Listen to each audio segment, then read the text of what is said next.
Lo spirito c'è, l'impegno anche e fin qui tutto bene. Il problema è che ci sono anche errori e distrazioni che costano cari al Cartigliano, battuto 2-0 in trasferta dal Campodarsego.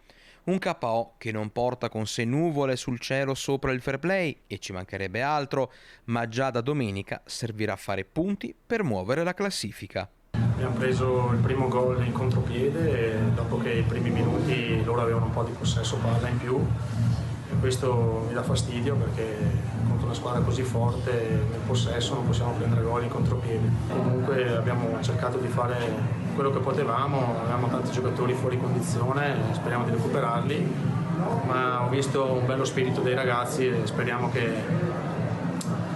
recuperare un po' di giocatori, la condizione, e quando saremo tutti con questo spirito riusciremo a fare qualche buon risultato. A Cartigliano sanno come trovare sempre un lieto fine, e intanto però si resta vigili sul mercato.